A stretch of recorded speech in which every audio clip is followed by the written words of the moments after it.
In this short tutorial, I'm going to share with you how you can add any song as your iPhone alarm. Setting a song as your iPhone alarm can make waking up more enjoyable and can help associate positive feelings with the music, potentially making mornings less dreadful. To do this, simply head into your clock app. On this page, click on this plus icon on your upper right corner of the screen. Head into the option of sound. In the section of songs, select on Pick a Song.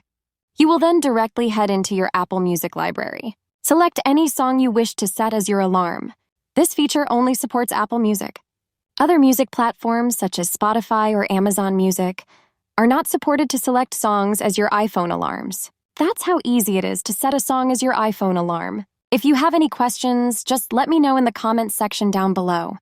Please don't forget to leave a like, share, and subscribe for more informative tutorials like this one.